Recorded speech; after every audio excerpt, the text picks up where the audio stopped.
Hello, everyone.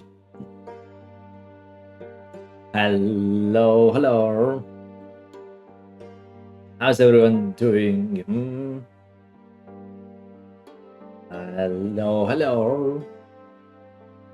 Welcome back to the life and suffering of Sir Brante. That is me. I am Sir Brante. And yesterday we have had our first death, interestingly. So, yeah. Let's see.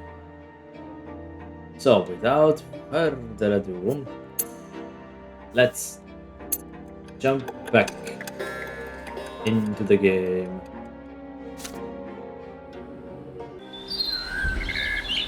And we were at the ant farm. Your younger brother Nathan is growing. Mother spends more time with the rest of the family now. You help her and play with your brother and take care of him when she asks. You often go to Mother's room to sit at the foot of her bed after Nathan falls asleep. She reads you the sacred books and asks you about the things you learned that day. During these moments, you see the world through her eyes as well. I guess that can help, yeah? One day, the door of your room opens and she brings in a large box covered with a piece of cloth. It is rare for you to see her so overjoyed. She sets the box on the floor and removes the cloth. The box under the cloth is made of glass and has a wooden base.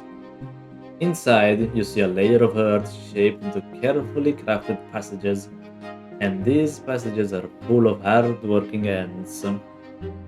Oh, okay, so she bought oh boy, what's the name of it?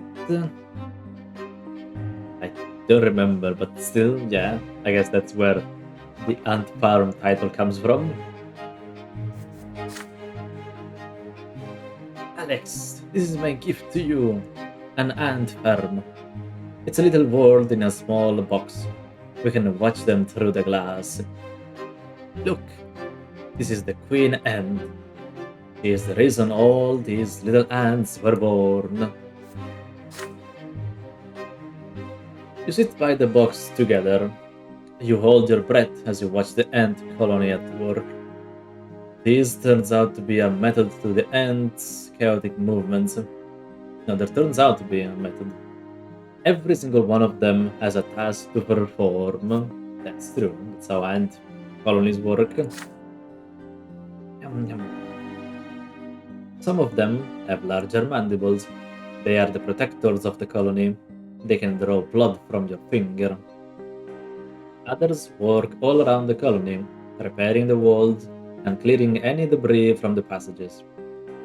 There are also workers who collect food you put in a special tray, leaves, bits of meat, maggots, and bring it to the rest of the colony. You take a worker ant and put it right next to the food. However, the insect has no interest in it. It starts circling around the tray aimlessly. Mother takes the stray ant and puts it back where it belongs. Yeah, they do that like the ants. You just move them and they're like, holy, what's going on now? I don't know where I am. Why did you do that, my son? The ants cannot do what they weren't born to do. Each of them was born for their own job. You shake your head slowly. If only the ants could do whatever you wanted them to. This is your gift now, so they belong to you. Or maybe Mother's presence is the reason they won't obey you. Well, that's not how ants work. So...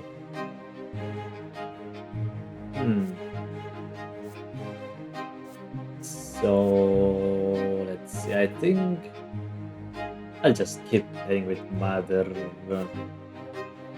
even though it says that I haven't like an epiphany if I play by myself, whatever that means. But let's just keep playing with Mother. Why not? Mother's look is full of warmth and love. Nathan, Gloria, and Father are away right now. For the first time in a long while, it is just the two of you. And Mother takes great joy in watching over the ant farm. She shares her knowledge of the world with you. The things she tells you are true. You move closer to her and suggest going outside and finding some bugs for the ants. She agrees to this happily and holds your hand as you leave the house. Soon you are busy catching bugs and sharing your thoughts on how the ants will feed the colony with them. From time to time you laugh together, making up stories about errant flies and caterpillars overthrowing the ant kingdom. Could be a fun story. You and Mother hold hands as you return to your room. She can't help but smile. It is a faint smile, a child's smile, a smile full of sunlight. You are so happy to have seen the world through her eyes today. That's good to hear. And we have a bit more, better relation with our mother, thankfully. Mother's sword. This event is a consequence of your previous actions. Okay. So I'm guessing this is something that might happen in a choice that I have in this chapter. Oh, yeah, it is. Okay, this is just a chapter I unlocked because of what I did. When Father is not working long hours, you often see him spending long stretches of time in the backyard, practicing his fencing. You are allowed to watch, but that is it. You are forbidden from touching the sword, let alone actually learning how to fight with it. It is a new day today, and Father has been busy in his studies since early morning. Mother took Gloria and Nathan to the shops. Your studies are done for today. The house is empty. You spot Father's sword hanging by the yard door. He must have left it there by accident after a training session. Oh boy. You deliberate at first, then grab the sword with resolve and run outside. At last, you have a chance to see it up close. It is a small sword used for dueling, heavy and devoid of any ornamentation. You recall that it was made specifically for him. Ah, okay, it was a custom-made sword. The weapon is difficult to handle. Its heft makes the palm of your hand shake. As you get used to it, you try your best to imitate Father's feints. Your technique leaves much to be desired, but at least it's something.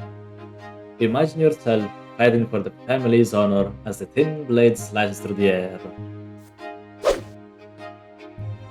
But you swing too far back. The blade nicks your shoulder and cuts through your shirt, staining the fabric crimson. The sword falls to the ground with a dull clang. You try to apply pressure to the wound to make it stop bleeding. All you do is make the blood flow faster. How fast did I swing the sword? Like, what the hell? That seems like a lot. Alex, what are you doing here? The familiar voice hurts you more than the cut of the sword. Father walks up to you briskly. His rugged arms rip off a length of cloth and bandage your shoulder. He squats by your side and pulls you into an awkward embrace. My son, why did you have to take the sword? You know you're not supposed to hold it. This is no toy. It is a weapon that can take lives. I know how you feel. I used to yearn for my father's dueling sword back when I was a lad. One day, you might have a chance to earn the right to carry a weapon. But first, you must earn patience and study and become a noble. That day comes, I will be proud to teach you myself. Well, feel good to hear, I guess. You rarely spend time with father without someone else around. There is paternal love in his voice, so much that even the cut on your shoulder barely hurts now. You would be glad to be convinced by what he says. But how can you forget your dream? How can you abandon it just to earn father's approval? Is it right for him to ask you so much of you?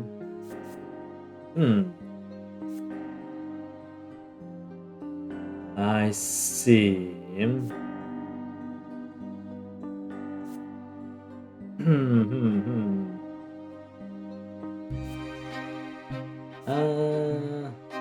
hmm. I mean, we're still a child. Oh, hello, Jean. Thank you for the raid, everyone. Hello, hello. So you again. Hello, Curtis. Oh, thank you everyone for the sign guest book, the lurk mode, and the hydration mint. Oh boy, off we go with water.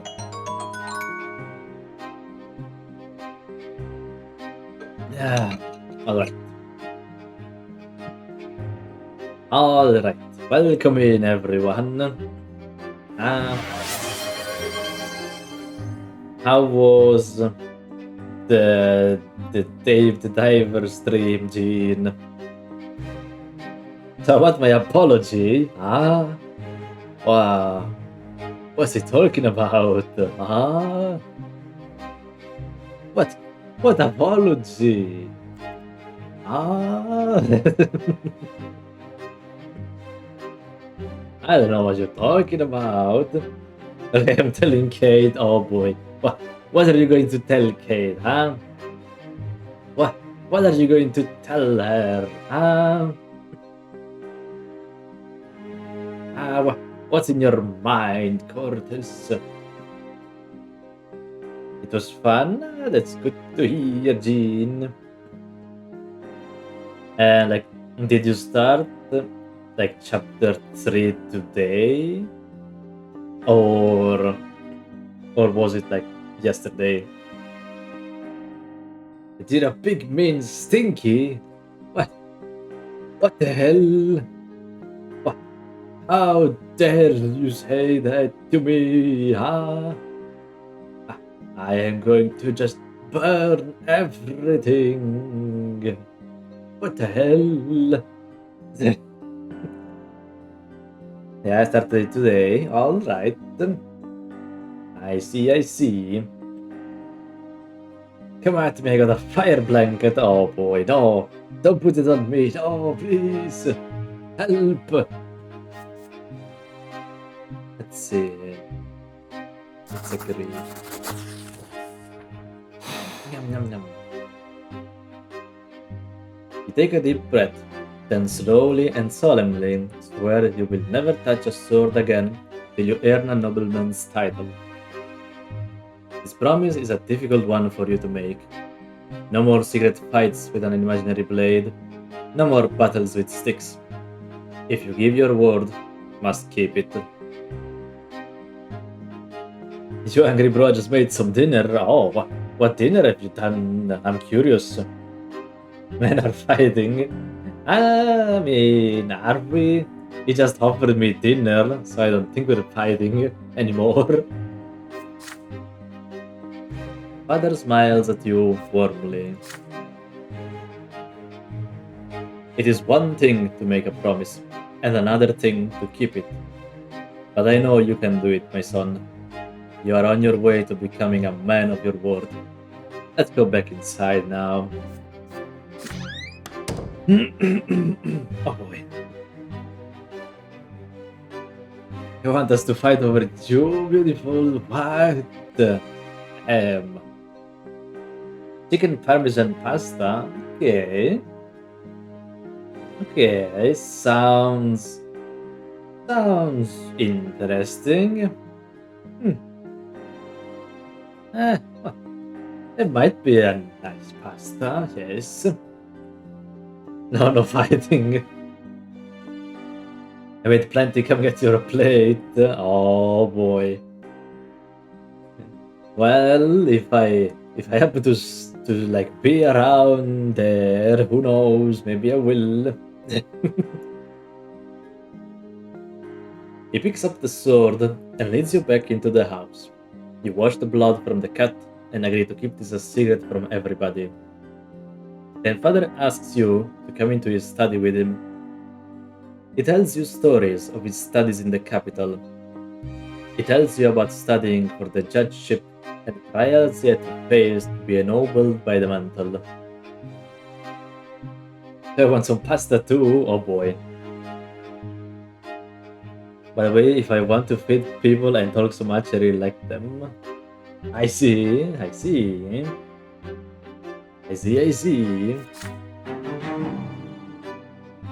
Father brings several toy soldiers from the house. He uses them to reenact the famous Battle of the Green River. The floor of the study becomes a battlefield. The books from his table turned into riverside hills. You try your best to remember his every word. Well, we got some good relationship with our parents now, at least.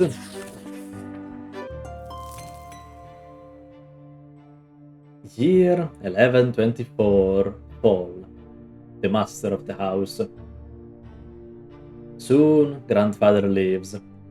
Your elder brother Stefan goes with him.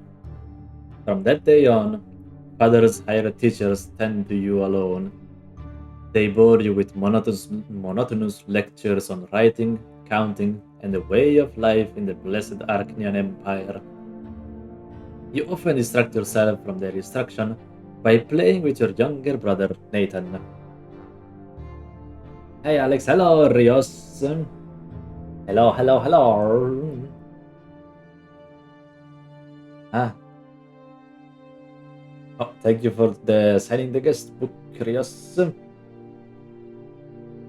Let's go. Just a small amount of alcohol, no worries, huh? I guess you're talking to Chin right now.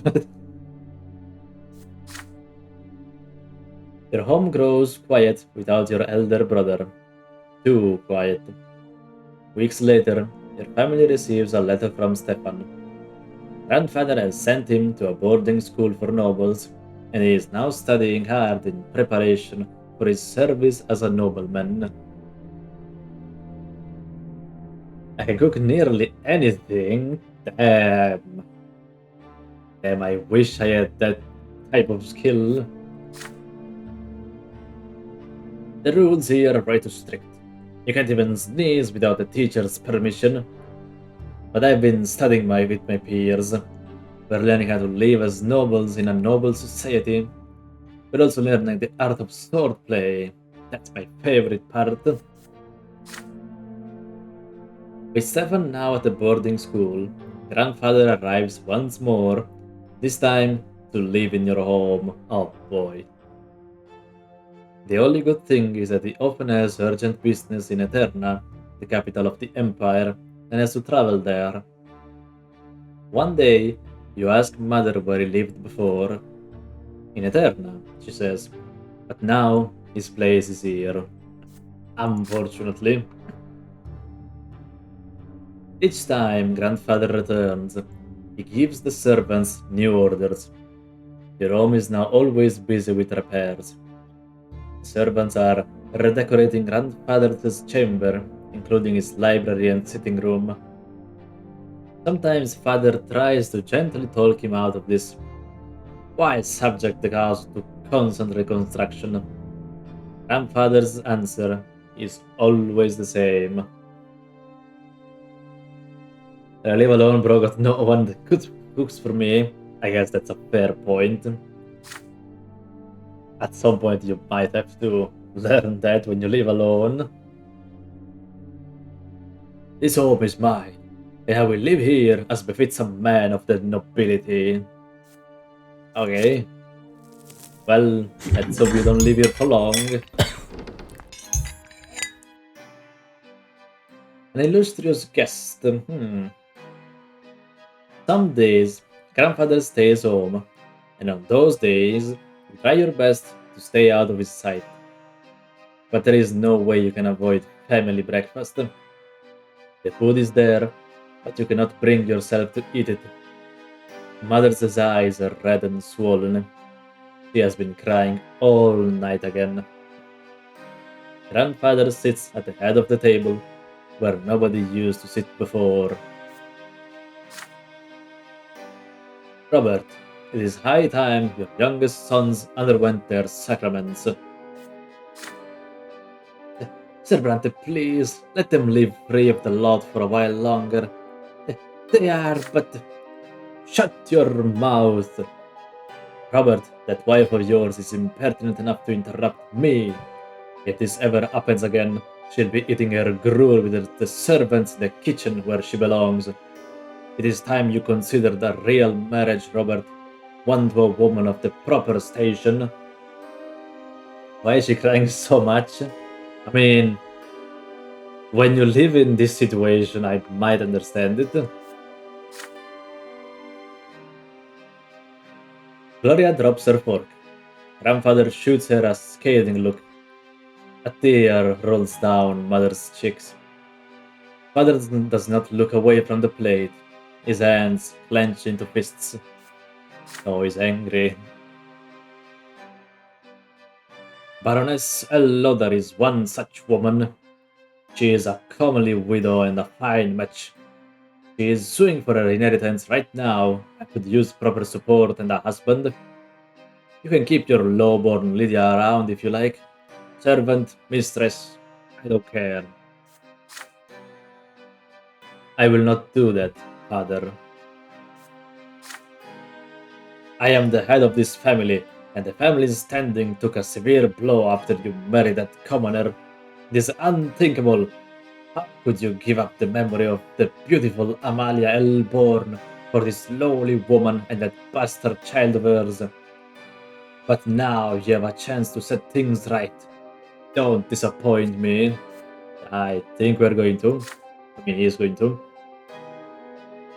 Father nods curtly, trying not to look in Mother's direction. Father, I wish to see Stefan. If I find your conduct in the Baroness's presence satisfactory enough, then you may see him. She is coming for a visit tomorrow. Be prepared. Oh God. How can we cause trouble?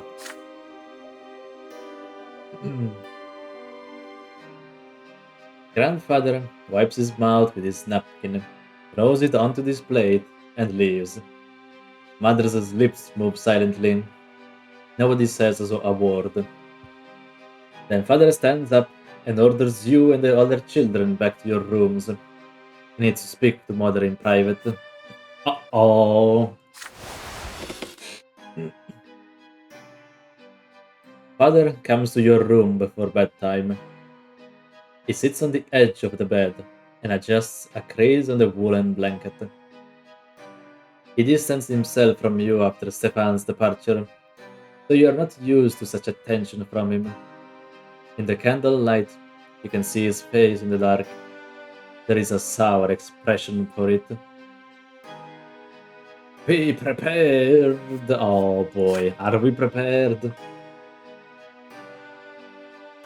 My son, Baroness Emma L. Lodder will be visiting us tomorrow. Please be polite and treat her with respect. Nathan will do as you do. I want this dinner to be as immaculate as possible. Don't let me down. On the next day, Mother starts dressing you and Nathan for the coming dinner. You see red all around her eyes. She has been crying, and for a long time. It hurts just to look at her. Nathan starts whining quietly. You and Nathan are dressed in the new doublets. Your tousled hair brushed into shape. Gloria is told to stay in her room. Father appears wearing his best suit. Mother is in a humble brown dress, looking pale. Grandfather has an uncharacteristically contented look about him. Oh boy. You hear the sound of wheels and hooves against the cobbles in the yard. Then a pair of dainty heels come clanking. The antechamber is completely quiet and still, fearing grandfather's observant eye. The door opens. You see your guest, a beautiful, dark-haired woman in a dress of elegant deep blue. Father takes the hand of Lady Elodar and kisses it, showering her in compliments. Grandfather's face is beaming in her presence. No one even bothers to introduce Mother. I see. Baroness, allow me to introduce you Robert's sons, Alex and Nathan Bronte. Frankly, it is eldest Stefan who deserves the most attention, but currently he is studying in Eterna with other young noblemen like himself. It is my hope that his younger sons will also make me proud one day. I don't know about that. Grandfather eyes you with a probing look. How will you act in front of the Baroness? Will you accept her here next to your mother, your father's rightful wife? Oh boy. Let's see. We can greet the Baroness politely. We can just walk away with our mother. Ah. We can maintain our composure and demand that mother is introduced. Ah. Ah.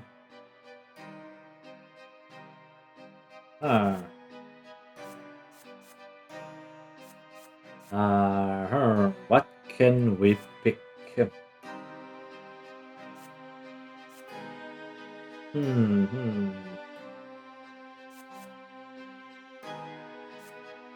I mean, we could decompose. You could die again. Nah, it's not gonna happen. But I could demand that mother is introduced, no? That would make sense. Even though we do lose some reputation. Hmm.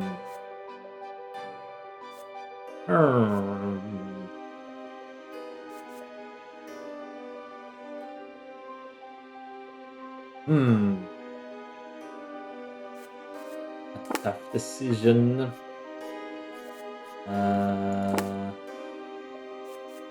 Screaming.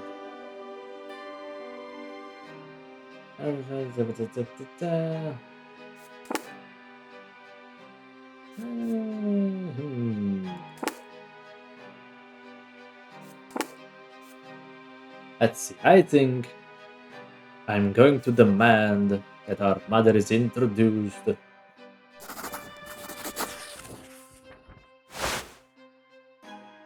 You follow Father's example and kiss the Baroness's fingers gently.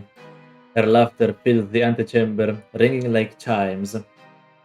Behind your back, you can hear Mother sobbing. Grandfather nods to you in approval. Out of the corner of your eye, you see Mother quietly walking upstairs. No, this is wrong. This cannot be. You walk up to Father, look him into the eye, and ask him in a voice loud enough to be heard by everyone.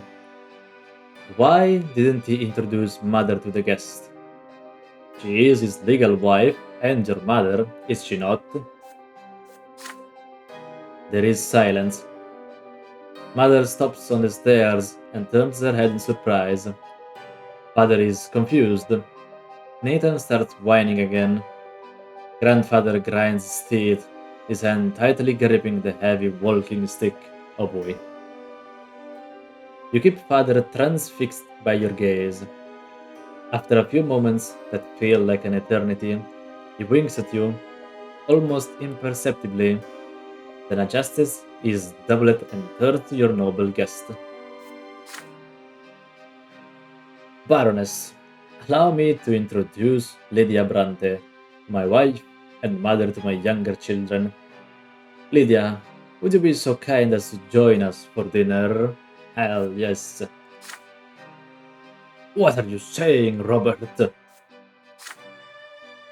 Father, it would be a disgrace to hold a family dinner without the lady of the house.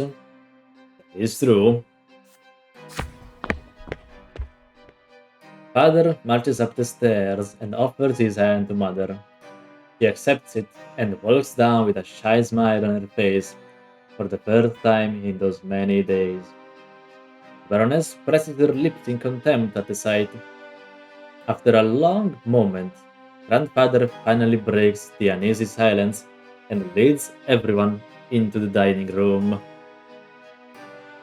Good choice, hell yes, I did a good choice, yippee! Mother sits at the furthest corner of the table, claiming that she needs to watch over Nathan. There is barely any small talk over dinner, apart from the Baroness and Grandfather discussing her widowhood and inheritance litigation. Father and Mother do not say a word throughout the meal, yet they no longer look as tense as the day before. There is not even a mention of any potential marriage. That's good. As soon as the door closes behind the Baroness, you flee to your bedroom and lock the door. Grandfather's heavy footsteps can already be heard in the hallway. He is a force of anger, eager to get his hands on you. Oh boy, you're in danger.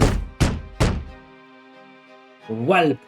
You had the nerve to interfere in the adults' affairs. You ruined the dinner with the Baroness. Open the door this instant and face the punishment you deserve. Oh boy.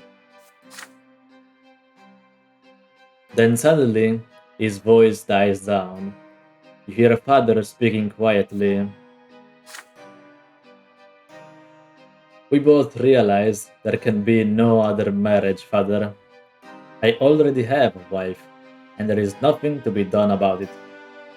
I'm sorry, father, but you will have to accept it.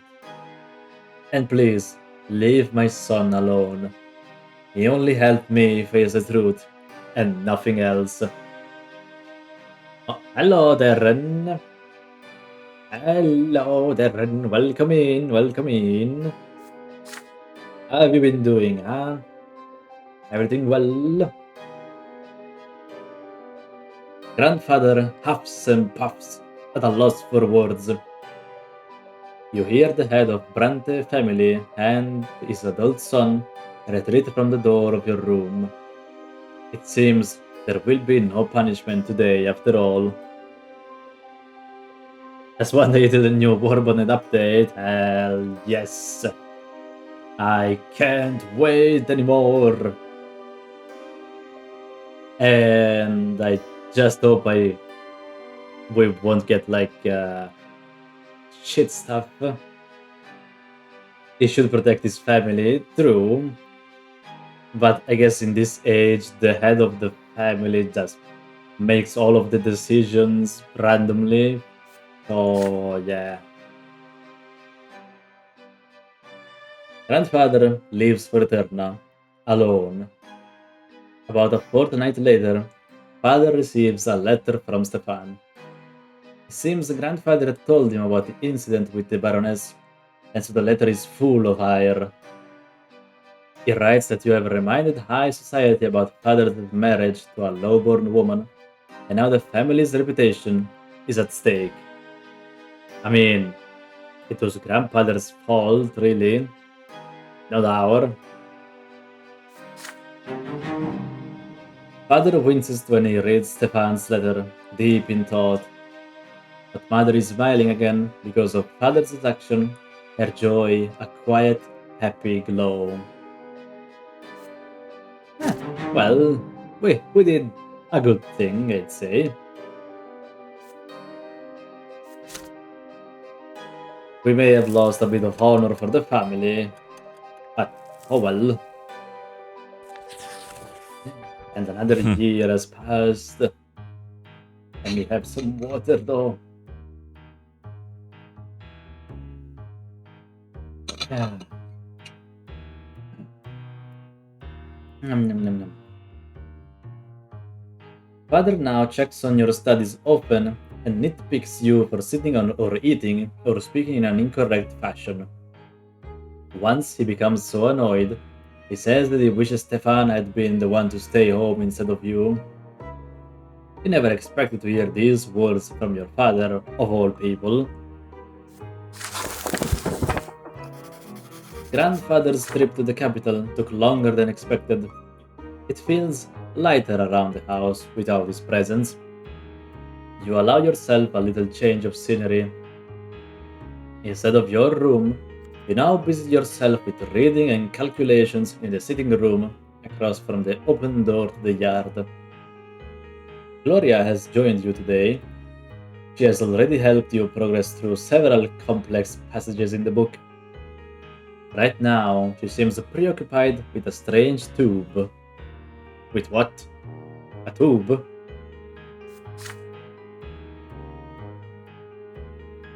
Aren't you hurt by the way grandfather treats you? You ask. Gloria just shrugs. Grandfather always says they should get rid of me. I'm used to it now. He hurts you a lot worse because you're closer to him. I just have to stay out of his way. That's it. I mean, I'm supposed to do that too, but I don't really listen. She shows you the strange tube she has been holding all day. Look, it's a kaleidoscope. I got it as a gift. Want to see inside? Excited by the idea, you close the book and peer into the tiny hole on one end of the tube. Your eye sees a multitude of intricate patterns. Each turn of the tube reveals a new web of interwoven colors. They mesmerize you. The kaleidoscope turns the fire burning in the fireplace into a cavalry made of flames. You are riding at the front of the fiery horsemen, ready to face the enemy. Hell yes, charge everyone! Grandfather's face emerges from the intersecting lines, and you swing the kaleidoscope like a sword, cutting it in half. Now you look at the blue sky through the window. The patterns are unending, secretive, and calm and peaceful. Just like Father's smile before Grandfather's invasion. The deep blue gives way to a scattering of gold radiating gentle warmth, like Mother's arms. This fleeting beauty too soon gives way to a hypnotic new pattern. Again and again, you see your family in these interconnecting figures as they come together and break apart. And in the middle of this golden glow, you see Gloria's green eyes gazing at you observantly. Your sister left you long ago. The books are abandoned, and time slips away unchecked. But you're still busy peering into the kaleidoscope. Order emerges from the chaos before your eyes again and again, but you cannot preserve it, no matter how you try. You are caught in an inner conflict. There is so much that can be done with this kaleidoscope. Should you take it apart? Or ask Gloria how it works? Or keep enjoying the patterns it shows you? But you still have lessons to do today. I see. I mean, I don't think breaking the kaleidoscope is a good idea, considering it's not even mine. You can just keep looking through it, or go back to my studies. Uh,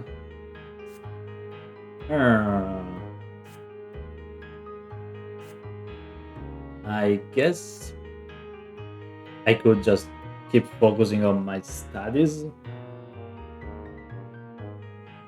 Are you on better terms with your brother now? I don't think so. Wait, which brother? The younger brother or the older brother?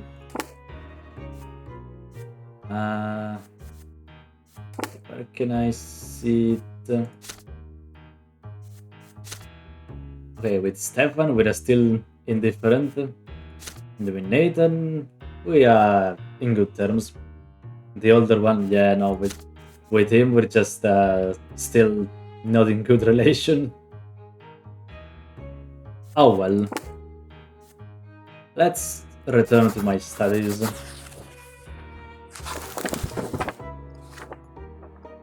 You put the kaleidoscope away and return to studying the book. There is so much you have to discuss with Gloria. You cannot help but wonder, what things did she see there? But first, your lessons. When Father walks in, sees you hard at work over the book. He chuckles in approval, then spots the kaleidoscope on the table next to you. He puts the toy to his eye, then freezes still for a moment. It takes him an effort to put it back down. Then he praises you for being diligent and leaves. Well, we did a good choice then. When today's section of the book is finished, you take the toy upstairs to your sister's room and tell her what you saw in it. Gloria smiles, knowing what you felt. I once saw a ballroom full of dancers. I watched for an entire hour. My hands even got sore. What the hell? You spend a long time with your sister, discussing the kaleidoscopic figures, and you feel a strong connection to her. The toy has brought you closer together, made you interconnected, just like the lines and figures in its colorful eye. Okay, well, this wasn't bad.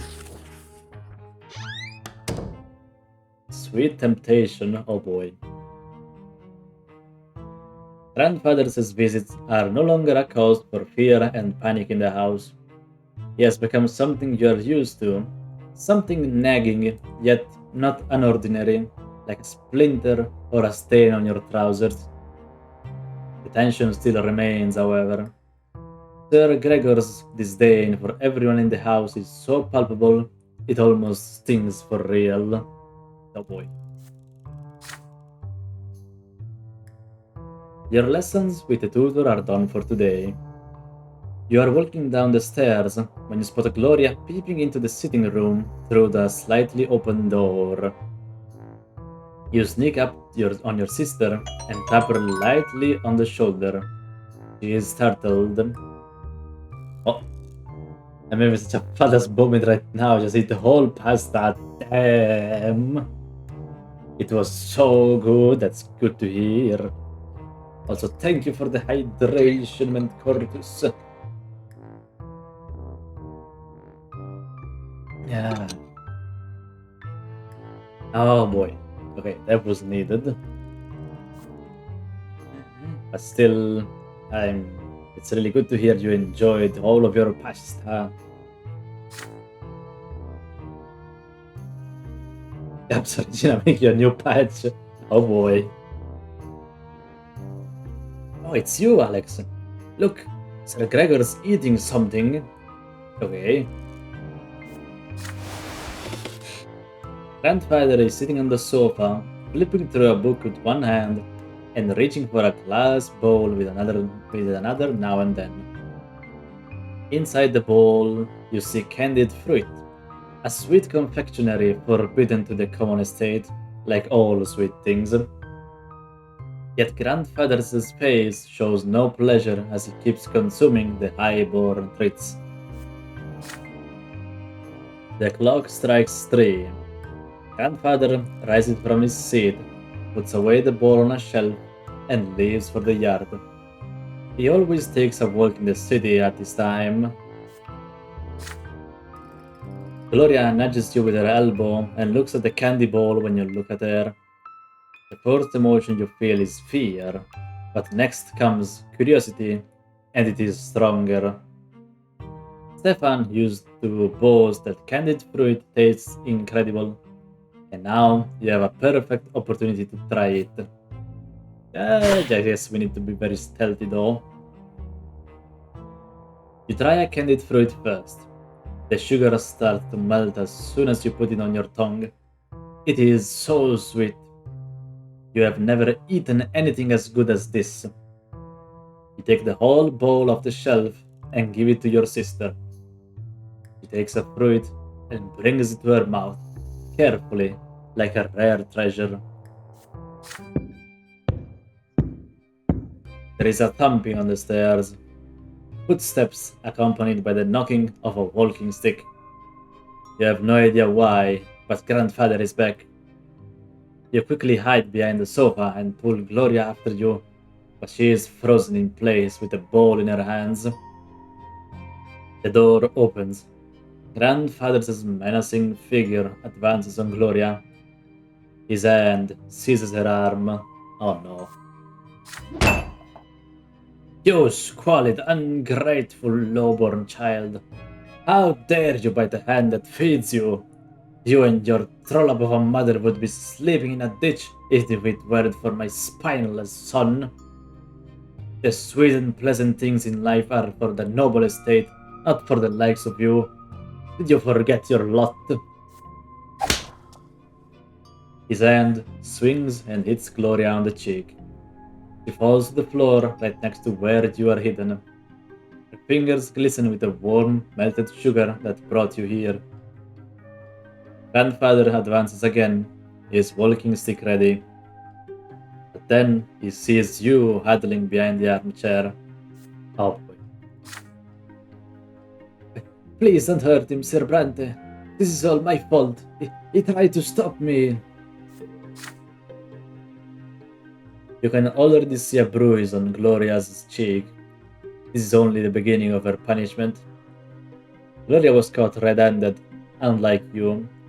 You can still avoid your punishment. What is it then, Milksop?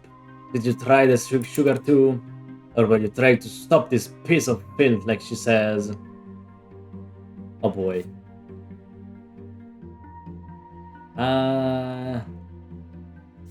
Okay, so we can't mock our grandfather, unfortunately. So we can either lie or tell the truth.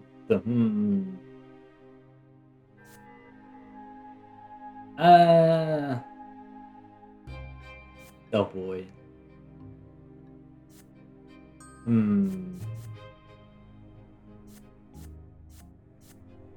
Oh, this is tough. I guess.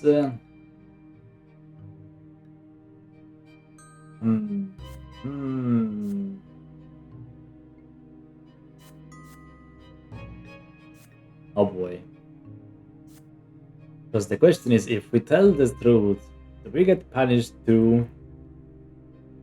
I mean, I think.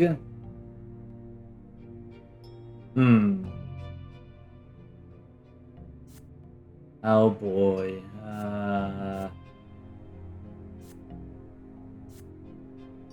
But if we lie, we'll lose like 1 point of relations with our sister. The truth saves your sister. It could, honestly. Or it could get both of us in trouble.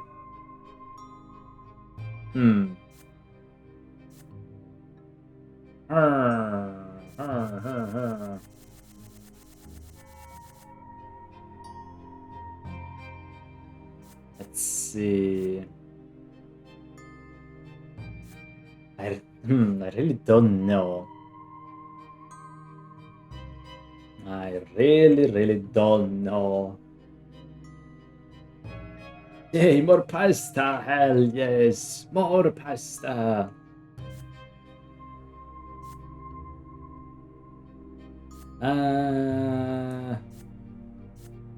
I don't know.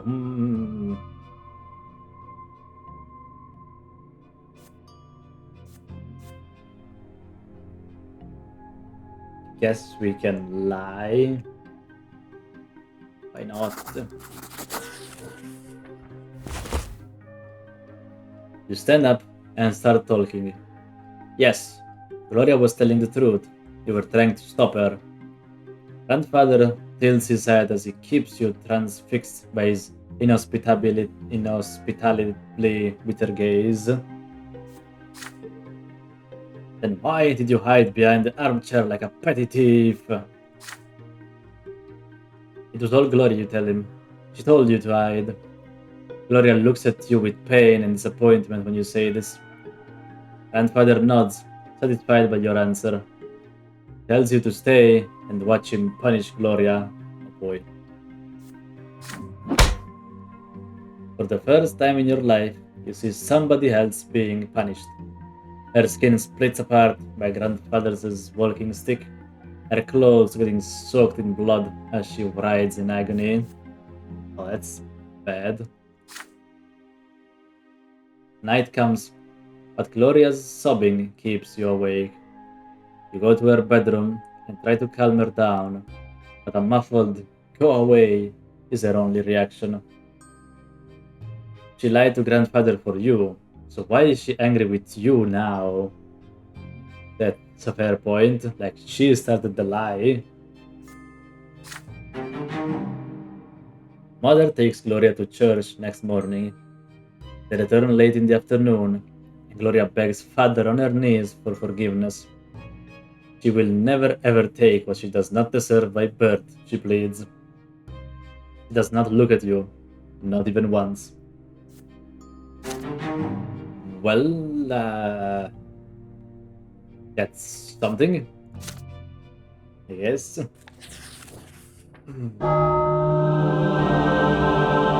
Oh no. The sacrament. Father and mother have been focused on Nathan and you since early morning.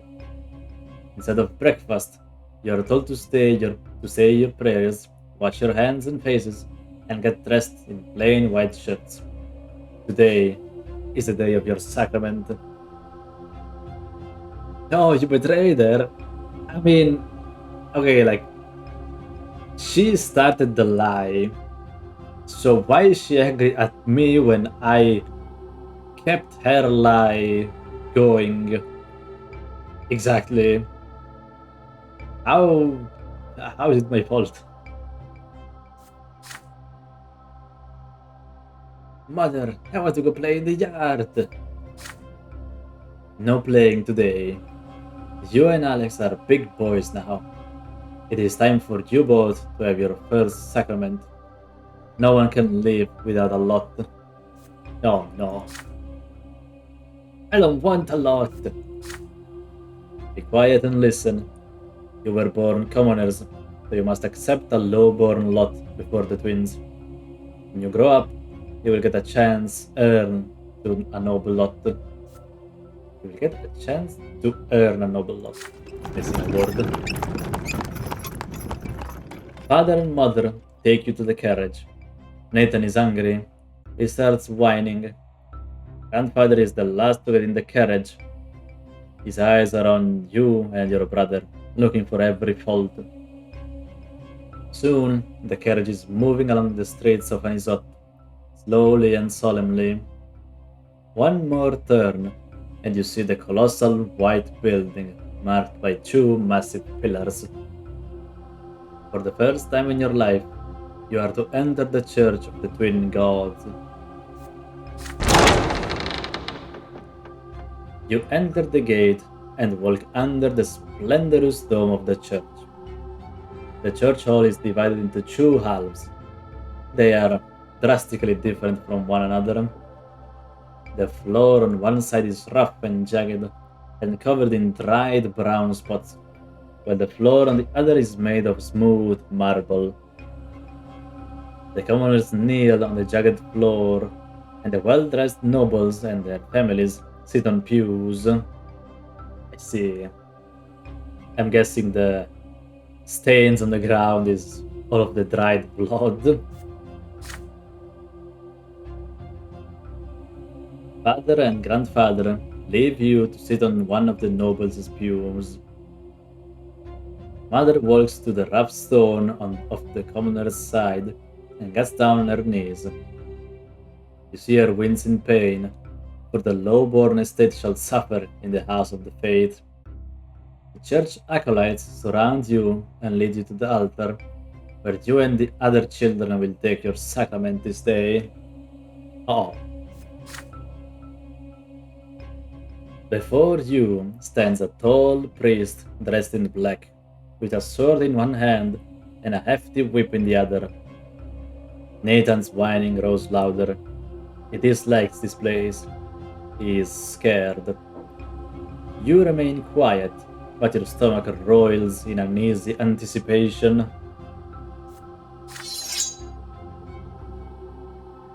The first child to take the sacrament is a jaunty little boy from a family of nobles. The priest extends the sword before him and recites the words of his lot. From this day forth, he will fight and rule and pursue the arts. His mind now forever free from the throes of suffering, for he now belongs to the noble lot. The boy proudly touches the flat of the blade with his lips. Nathan is next to receive the sacrament.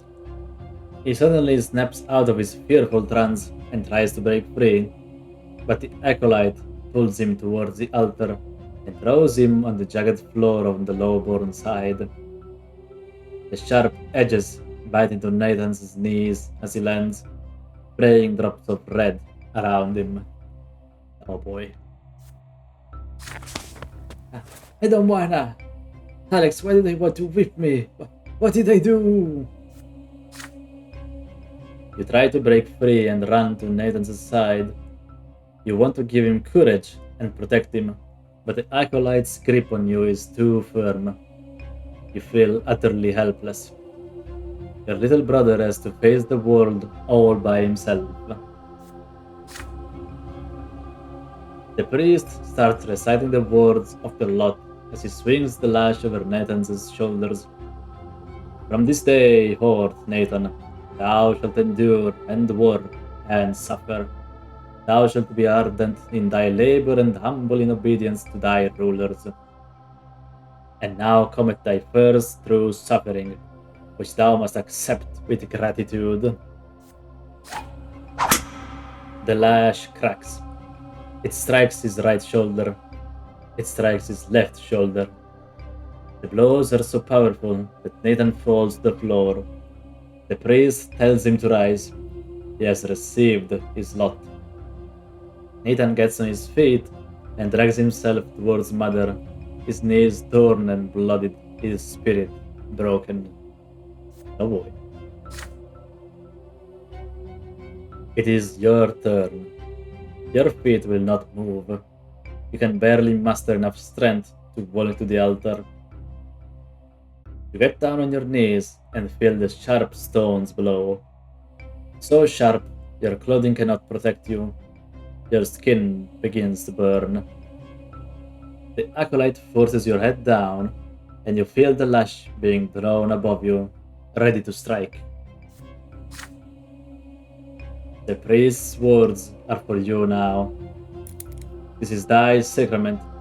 Thou shalt work and endure and suffer. Thou art about to receive thy first true suffering by the sacred lash. Dost thou accept thy lot?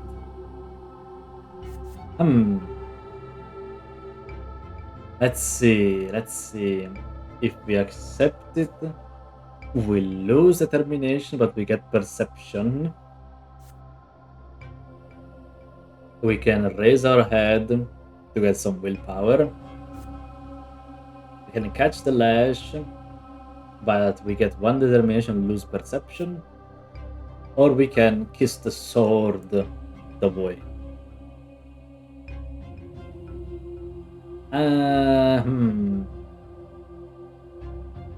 Well, kiss the priest's sword.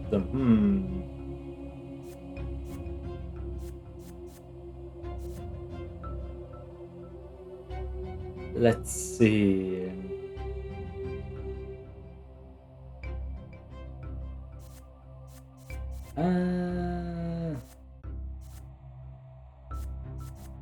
I think I'm going to raise my head.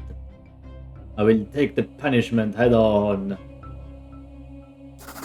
Raise my head. The priest readies the lash, but before he can strike, you raise your head and stand up. There are cries of indignation among the churchgoers. The whip cracks. It strikes you on the right shoulder, but you keep your head up. It strikes again, this time on your left shoulder, but you remain standing. No one intervenes. Even the priest is confused by this turn of events. Be strong, Alex, I will! He grits his teeth as he orders you to depart. You are to remain humble and obedient from this day forth, for you now belong to the common estate. You walk away from the altar, swaying. You see things with surprising clarity now. You can barely feel the pain, even as blood runs down your back. A timid hand touches yours. It is Nathan, his tearful face a mixture of confusion and awe. Hell yeah, he respects us. Mother takes your hand and leads you out of the church. Once you are outside, she scolds you for being insubordinate. Grandfather is the last to leave the church. His face is covered in red, angry blotches.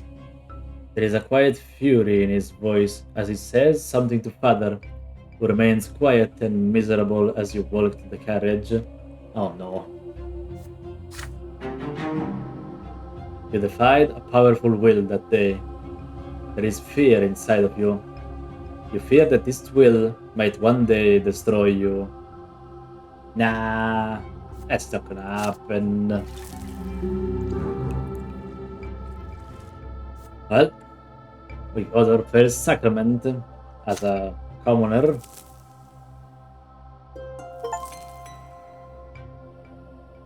Year 1125. Childhood's hand. The mark left on you by the sacrament takes a long, long time to heal. Mother says it is a reminder of your lot, suffering and sufferance, pain and patience. Gloria shows you the mark of the lash on her shoulder one day. It will never disappear. You are a commoner now. This is the lot you were born into. But Father keeps telling you to study hard, so you may yet earn a different lot and become a noble of the mantle. You recall the past with warm sadness, when Stefan still lived with you, or when he wrote to you for a time shortly after he left. Now he thinks it's beneath him to write to the commoners in his family. Mother didn't lock herself in the bedroom as often back then. This changed shortly before Nathan was born. But most importantly, you missed the time before the terrifying figure of your grandfather was constantly looming over you. You learned the true power of the lot only after the head of family's arrival. In grandfather's eyes, no commoner deserves to be treated with kindness. Is it just him? Or is it the way of the entire world? The very thought makes you queasy. I mean, it could be bad if everyone else thinks the same, and It's definitely going to be that way. You are older now, and what's more, you are an elder brother now. You've learned how to care about someone else, how to teach and protect. Soon, you are a small boy no longer. As the day passes, play gradually gives way to laborious study. Now your choices will decide your place in the bizarre and ruthless world of adulthood. Your childhood years are over. No, we're not a child anymore. No. Okay, so this is just all of the things that happened. Our determination and perception, which I'd say are quite in a good spot. Our willpower and our death counter. And we continue into adolescence.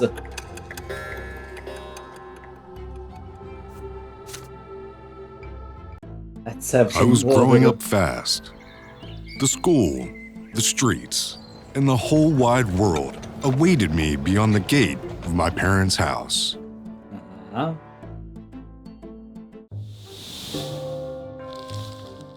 Okay. Well, I guess we're ready for this new chapter.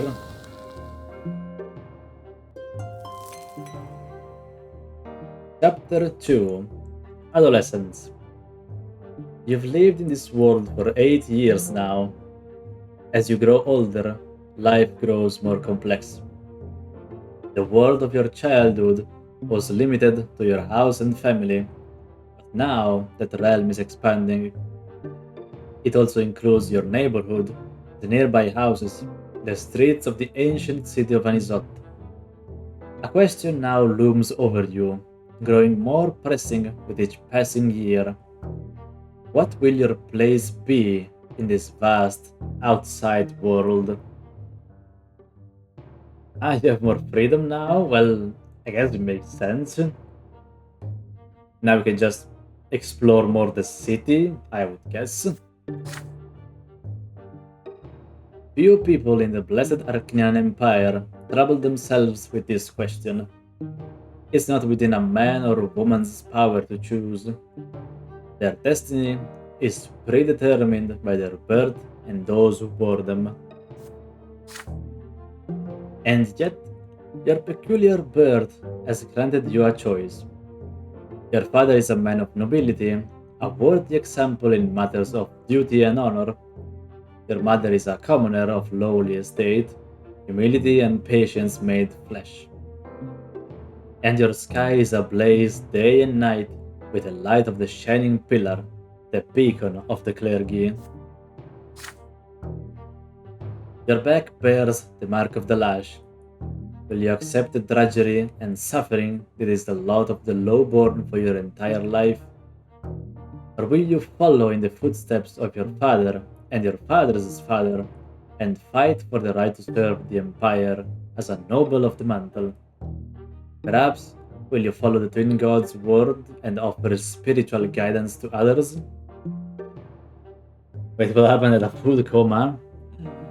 Well, it happened that we got our first sacrament and we got like flogged. I think that's the term for it. And now we have reached adolescence. Yes, yes. The answer lies out there in the vast, terrifying world. What awaits you beyond the walls of your home? Who knows? Okay. Now, else that can happen to the Brenton family in this chapter. Okay. Now, the personal life of the hero that can happen. Your personality qualities at this age, they determine which choices you may take. Okay, so we have nobility, ingenuity, and spirituality. Then I'm going to move around a bit. Yes, yes. Do like I don't know, like a 5-minute walk around the house. That could help. That's still willpower, and that's next. Okay, so we have now the relationship tab, the province screen, and the map of the empire. Okay, no relations yet. The map. Oh, okay. So we are here in Asinoth, and our older brother is here in Eterna. That's a long travel. Then we have the province. Overseers, Duke Milandas, Patriarch Fotis. Okay. Let's continue.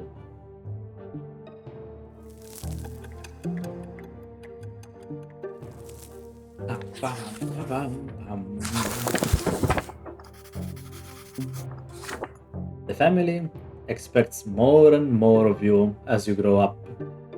The teachers and tutors hired by your father keep you on your toes all the time. Your life these days is dedicated to studying for your future, for the future of the Brante family. Your younger brother Nathan keeps growing up too. He can hold a conversation now. You never refuse him when he comes to play, provided you have a bit of free time between your demanding lessons. Oh boy. It is a rainy day today. Father and mother have gone to a ball, and they left Nathan in your care. You lose track of time over the books in the sitting room, and Nathan goes off alone to splash the creek. Soon you hear his voice begging you to come outside. He is on the porch, sobbing, all covered in dirt. You walk up to him as he continues to bawl. It's all that kid. He pushed me into the ditch and called me names.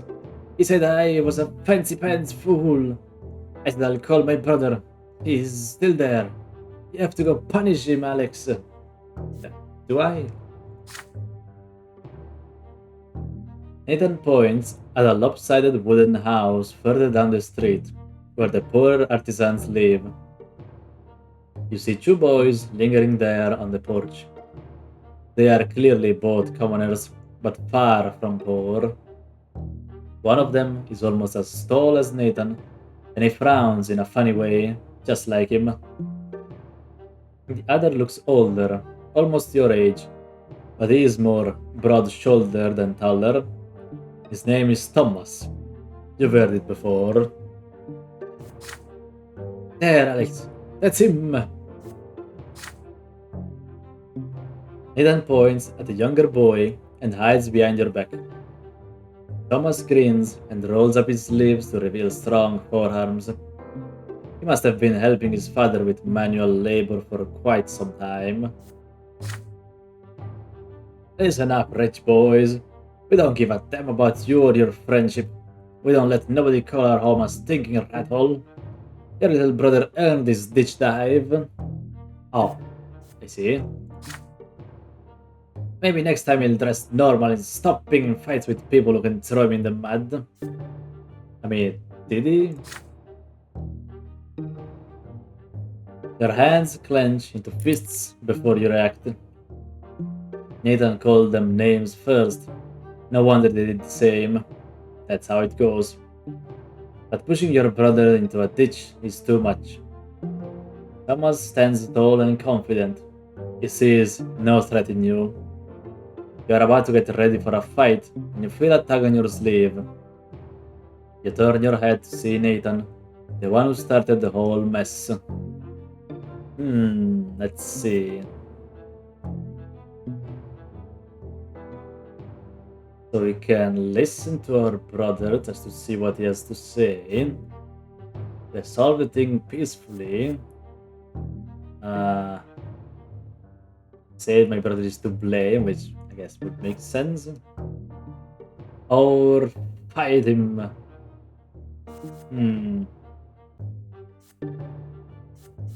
Let's see. Hmm.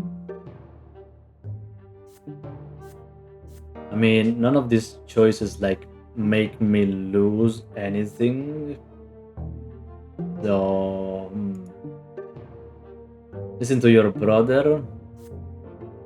I guess I might, just to see what he has to say.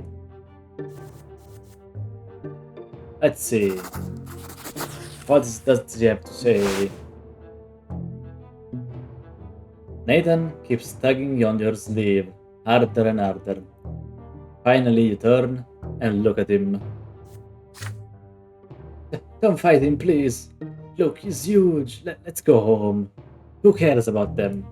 You're all sweaty. Are you gonna listen to your little brother and walk away like a coward? All you rich boys are chickens. You do nothing but squawk, but when the push comes to shove, you run home to mommy. Oh boy. Now he's done it. Your patience has run out. You swing at Thomas, and he jumps back, surprised by your assault. It takes him a moment to compose himself, but now he is ready. His fists cover his face, and he attacks you with a quick jab. Now it is your turn to take a step back. You start trading blows, huffing and puffing with rage. The younger brothers gawk in awe at the sight. Thomas does not resort to fancy moves, dirty tricks, or stupid taunts. He displays nothing but skill earned in many a street fight, and his heavy fists aim for your head. You keep dodging him again and again, trying to reach him. He takes a couple of glancing blows, but easily shakes them off. What a bruiser! You start swinging your fists, like with greater and greater fury. Your heart is pounding like a hammer. You see nothing but a foe in front of you. How much longer will this take? You're worn out. Your breath grows ragged, and your muscles grow heavy. But there is no way you can give up now. Nathan is watching you. Desperate and out of options, you swing and punch Thomas square in the nose, then immediately let his fist smack you in the temple. The blow rings through your head like a bell and blinds you for a moment. The world swims before your eyes. You clutch at your head to get your bearings. Thomas is standing in front of you, blood dripping from his nose. You no longer want to fight it out, and it seems your opponent would rather end it too. But you keep standing there, eyeing each other angrily. Then suddenly, you hear an angry shout right next to you. An enraged man in a craftsman's apron is shaking his fist. Thomas's face contorts in terror right away. It's my father! Run! The punishment for fighting is flogging, and the mere prospect of that makes you run like the wind. Thomas sprints in front of you. You dash across the rotten wooden planks of the back alley, up and over a lopsided fence, across a giant puddle in one leap, and then forward into the tall grass. You hide there and stay quiet. You hear no sounds of pursuit. You exchange glances with Thomas and start laughing. His laughter is loud and infectious, but soon he cuts it short and grows sadder. I'm gonna get flogged anyways. My dad's always quick to give me a beating. Then he'll start nagging me about the laws and the prayers for days like he always does. Why do I always get myself mixed up in this stuff? But fighting's the only way to prove you're worth anything, right? I guess it might be. The adults didn't see you fighting, you tell him, so all you have to do now is convince them you weren't. Nosebleeds happen, right? Mother gets nosebleeds all the time. Well, we could try it. Let's hope our little brothers don't tell on us. I'll talk to mine. There's a scratch on your head. Don't let them see it. Good things I didn't hit you in the face. There. Good as new. You assure him that Nathan will never tell. And in return, you'll make sure he behaves himself so he won't get tossed into a ditch again. With that, you shake hands with Thomas. His handshake is as strong as you would expect based on his fists. You make your way out of the tall grass. You need to leave before Thomas's father goes to your family and complains about you breaking your lot. Oh boy. You come to a realization on the way back. You had no idea the place where you were hiding ever existed, and it wasn't too far from home. Thomas smiles in excitement when he hears this. Oh, I know lots of places like that. I'll tell you what. If you get out of this mess today, I'll show you the way to the old fortress wall. It's a perfect place to build your own fort. I dragged a bunch of wooden planks there. Too bad it's no fun to build all alone. My brother never helps. He just gets in the way. You emerge from the muddy back alleys, united by a secret only the two of you know. Seems you've made a friend today. This may be a new best friend. It seems he might be. He could be a very good friend in our future. And we have met Thomas.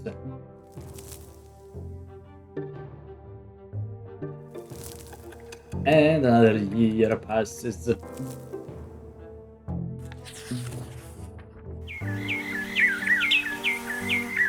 Let's see. I need more water. Hold on.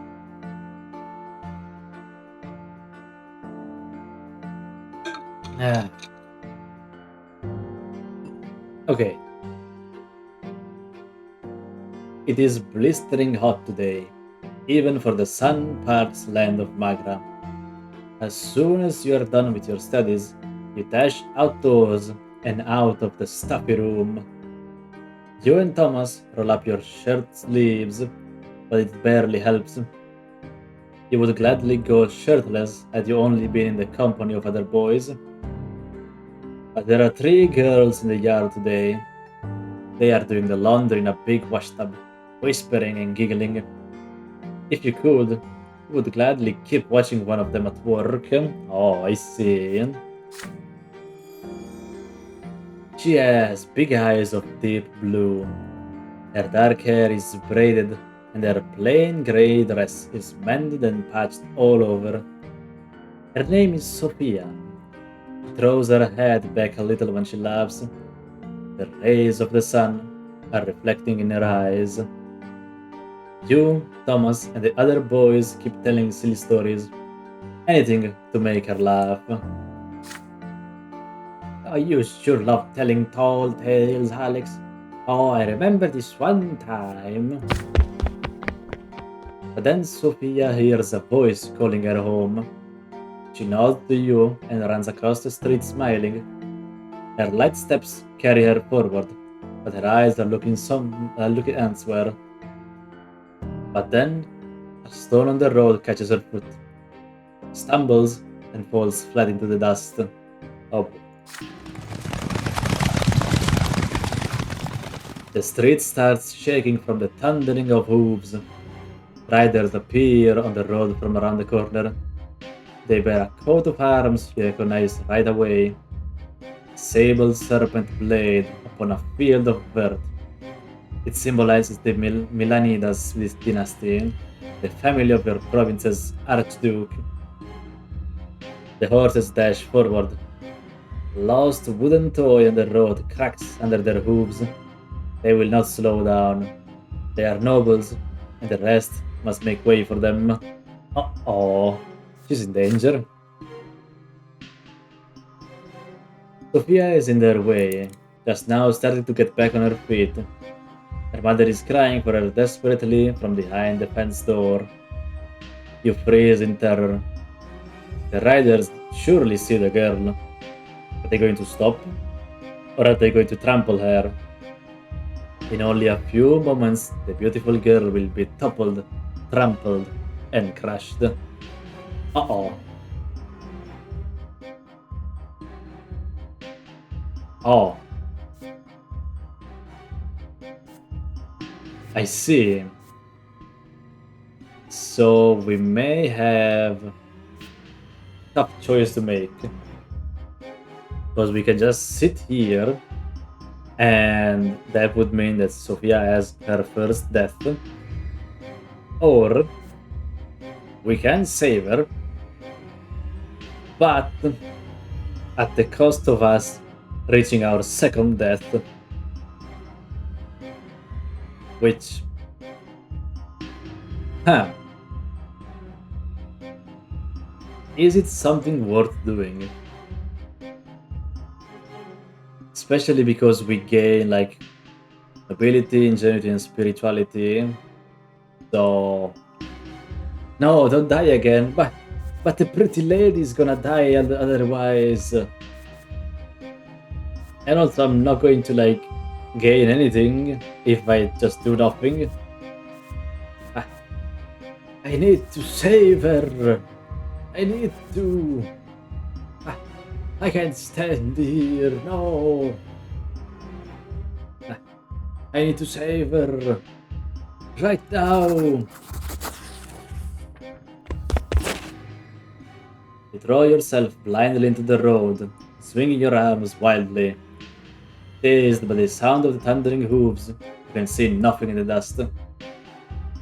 For a brief moment, the horses slow down, just long enough for Sophia to get back on her feet and flee to the roadside. But then, the riders dig their spurs in. Oh boy.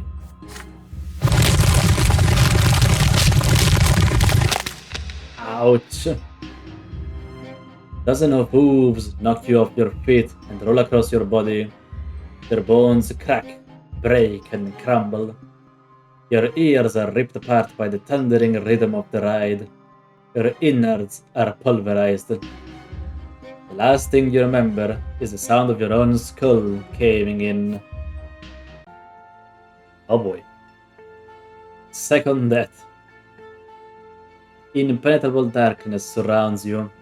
Stand alone, bare to your very essence. It paralyzes you. You have an urge to cover yourself, to hide. No one should see you so vulnerable. But you cannot conceal the truth in this place. You are bathed in an unbearably bright light. It has no hint of warmth in it.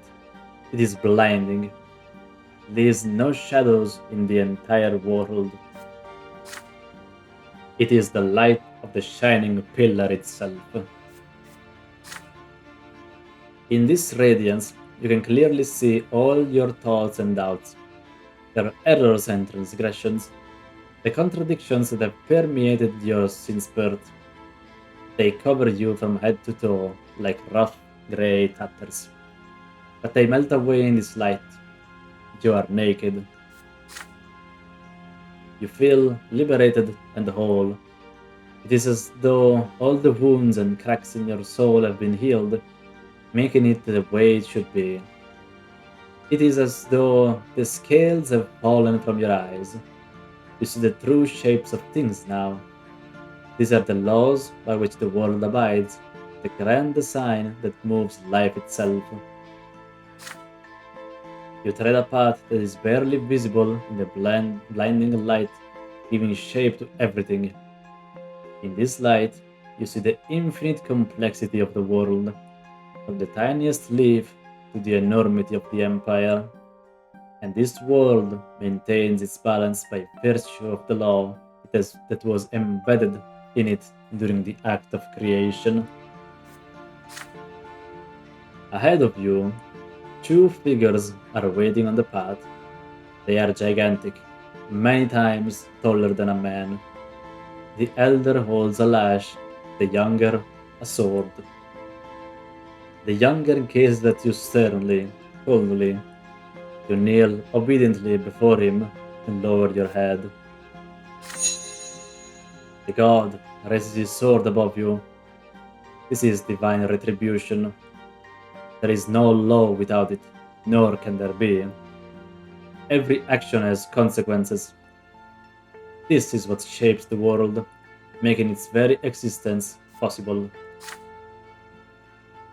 In this moment, beneath the gaze of the merciless god, you comprehend the law that binds the entire world together. Which manifestation of the law will you live by?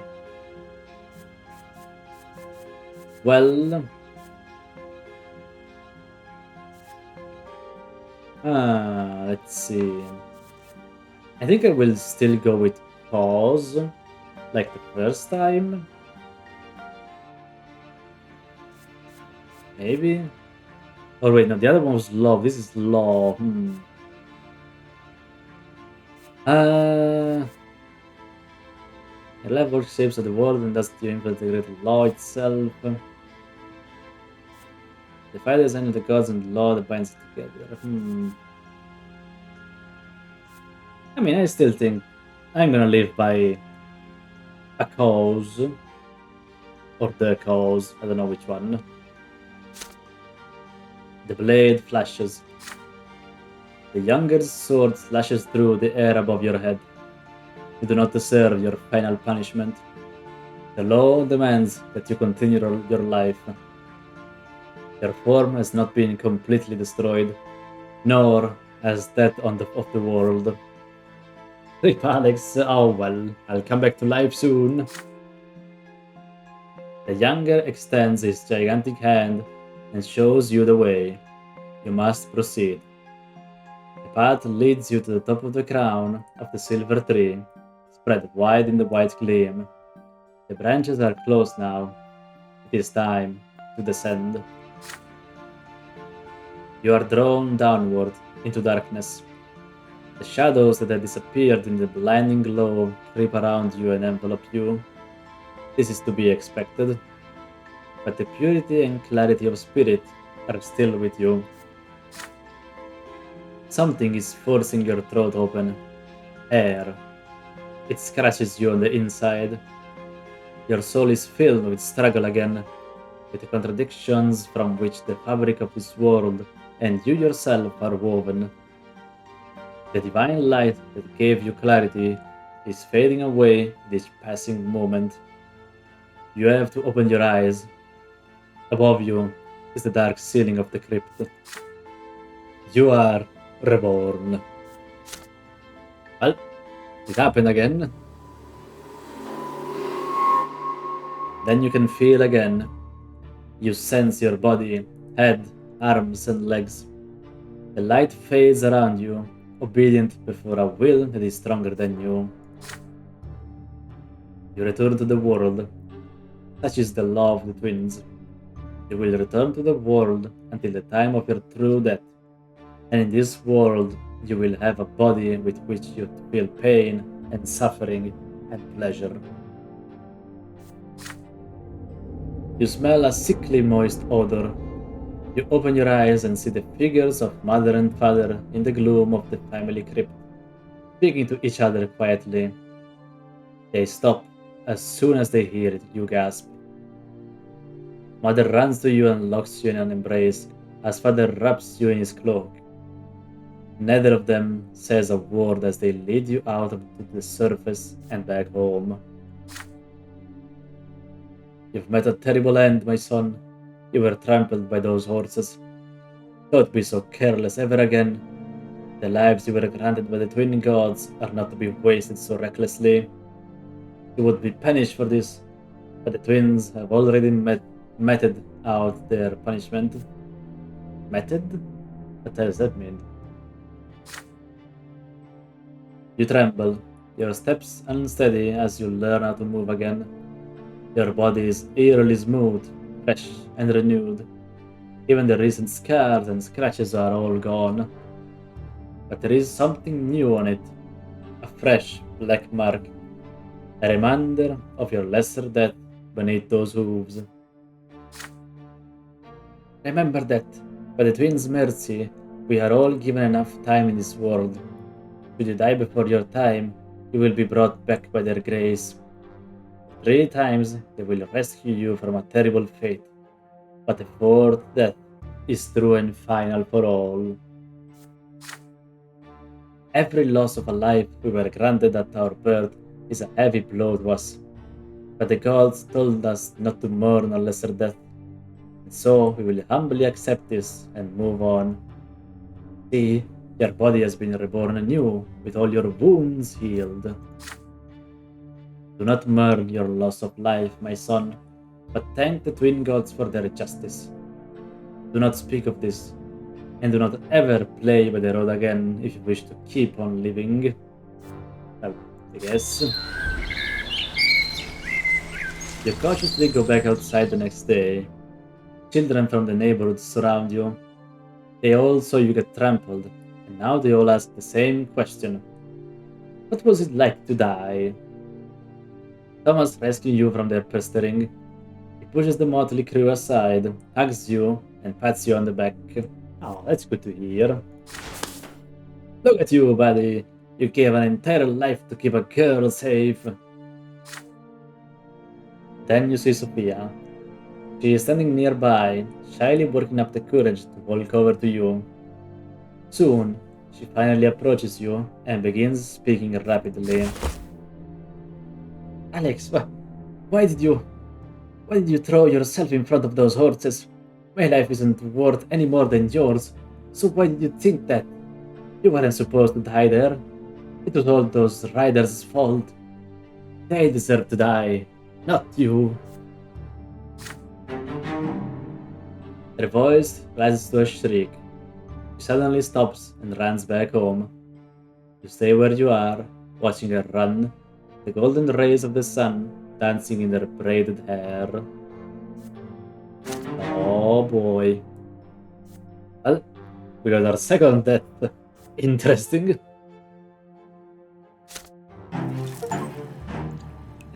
But we saved Sophia. We saved her.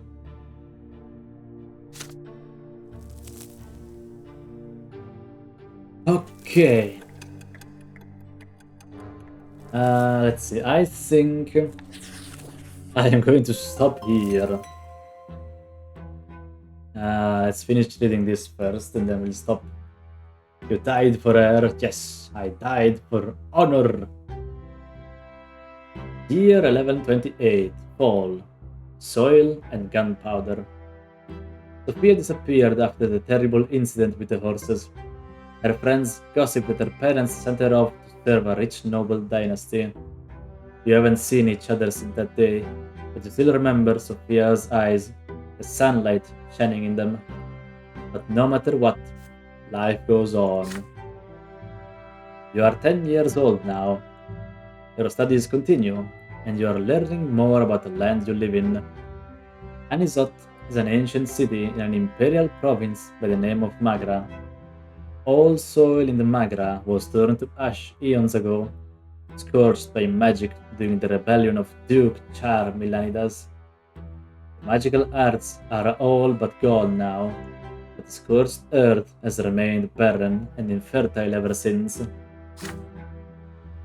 Since then, the entire province has lain barren, tormented by cold and scorching winds in equal measure, with few precious plants taking root on their own. All fertile land in Magra is bought elsewhere and brought here by an endless caravan of carts and carriages. Paid for food and soil, the cities of Magra became skilled in many trades, primarily mining and digging for metals and stone. Last fall, there was an explosion just outside the city, followed by clouds of thick smoke. The first such incident frightened the citizens, but then explosions and smoke became an everyday occurrence. Soon, everyone grew used to it. Father explains that the miners are using a new invention called gunpowder. It makes it easier for them to reach the precious stones and metals buried deep within the earth. Then one day, a thunderous explosion rocks the city, and black, billowing smoke covers the houses. People are stuck in their homes, all windows tightly shut. The air is impossible to breathe. Nathan coughs all the time. Gloria and you cough only when nobody is watching. If Mother hears it, she'll make you inhale those not hot herbal vapors just like Nathan. It takes 2 days for the black smoke to disperse. People pour out onto the streets to meet their friends. Thomas is eager to share everything he knows about this incident with you. They took lots of burnt up people to the city temple. Mom told me she was helping the healers. Aha, so some kind of incident. There are many rumors. Some claim it was the work of a beast stirred from its slumber, while others say it's the surviving witches that continue to threaten the order in the Empire with their accursed powers. But as for you patiently wait for Father to come back home, and then you'll ask him about it. Father spends day and night working at the prefecture, while Mother spends all her time in prayer. It takes a full week for Father to finally come home, and he is almost completely spent. You muster enough courage during dinner to ask him what happened outside the city. Father raises his head, his face a bleak, weary mask, and starts muttering his proclamation. It's almost as if he doesn't see you. It's the mine outside the city. They were trying to get a vein of ore. There was an explosion. The mine caved in, and the black smoke started flowing. Many workers died there. It was all because Count El Velasco, who owns the mines, wanted them to start mining that vein before they were ready. Some of the workers weren't even reborn. Perhaps the twins thought their final time had come. The prefecture had been inundated with complaints from families that have lost their breadwinners, asking the judges for help. Many people also lost their cattle to the black smoke. Count El Velasco blames gunpowder for the disaster. The prefecture and the newspapers just repeat whatever he says. But it's plain old greed and tyranny of noblemen that are to blame. Why is the welfare of our province always paid for with commoner lives? Then, without warning, he grows silent again. We keep thinking about it for days. Can a human life really end so easily? A single moment of bad luck, and you die, only to re-emerge from the temple or the family crypt with a new black mark on your arm. Or worse, you remain where you fell, dead, never to be reborn again. Ever. See. And the province lost a bit of order, but gained some wealth.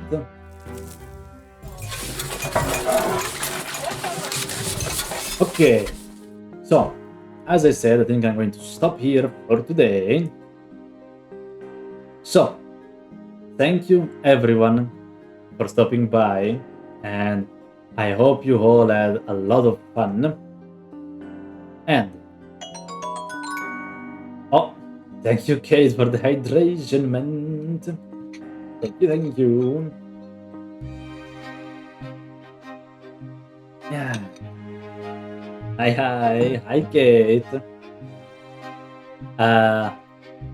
Unfortunately, Kate, you got here when I'm about to end the stream. No. But still, we will see each other tomorrow at 9 p.m. CET, as always, where we're just going to continue this game. I was lurking a few times. Oh, okay. That's good to hear then. Let's see. We are going to raid.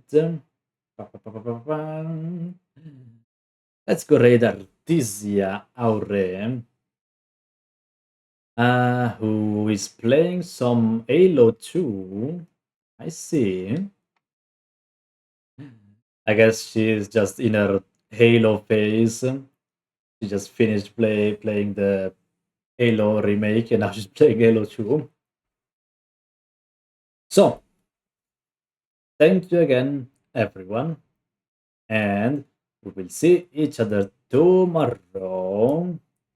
So, goodbye, everyone.